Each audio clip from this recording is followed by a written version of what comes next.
Hey guys, Billy Davidson here with Davidson Pressure Wash Painting, Hammond, Louisiana. Hope you all are having a great afternoon. I want to bring this video to you. This was a painting project that we did for one of our customers. We had power washed their place, the roof and concrete and all that.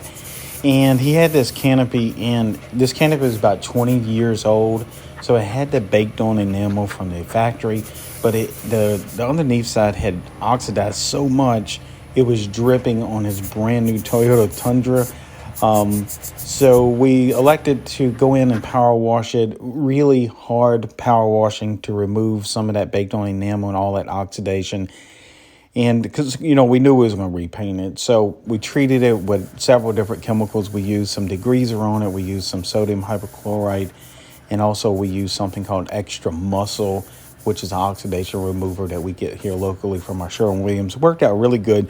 So we got it all prepped to paint, went in there and started spraying this job with actually one of our parking lot striping machines. So I did get a lot of questions about that. Can these parking lot striping machines do other tasks other than striping lines? And of course it can. In this case, we were using a Titan 2850. I will drop a link in the description to our equipment page if you're looking for one of those pieces of equipment. Again, these pieces of equipment are very versatile. They will stripe parking lines, they will paint houses, they will spray all types of other materials. You do want to refer back to your manufacturer handbook just to make sure you're not running a product through it that's not compatible. But yeah, you can do a lot of different projects with it. We've sprayed stains, sealers, a little bit of everything through them. So getting back to this canopy here, we used a direct to metal paint. I'm going to go over a couple price costs on paint and labor here towards the end of the video, so hang tight for that. Also, if you like this type of content, please like and subscribe and leave a comment below in the comment box and let me know, and we can bring more of this stuff to you. So we elected to use a direct to metal paint. It's called DTM. It was Sherwin-Williams product. It is expensive, but in most cases, it's a primer and paint all in one. Here we elected to kind of put what we call a coat and a half on it. So basically we filled our each section in. Soon as it tacked off, you do got to wait till it to tack off. If not, the millage is not increased.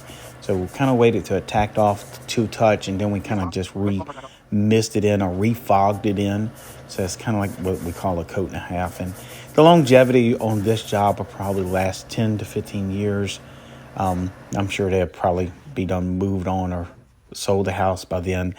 But yeah, it came out really good. So we just sprayed it with a white direct to metal paint. This was a latex, so we consulted a rep for that to make sure latex would work out on this. And of course, we were good to go. So once we got it all sprayed, the gentleman wanted us to come back at a later date and paint the support beams like a dark green. We already done that, but unfortunately I wasn't there. Chris and Apex went and did that by themselves, so we don't have any footage of that. But going back to painting these canopies, these are some of the things that you might can upsell your customer if you're a little handy with painting. Our total cost on this entire job with painting the white and the support structures was $2,600. Now the paint cost out of that, I believe, around $425 with everything. Now we did go in and pressure wash it as well the day before. That only took about an hour to wash it. We were just passing by there anyway, so that wasn't that big of a deal.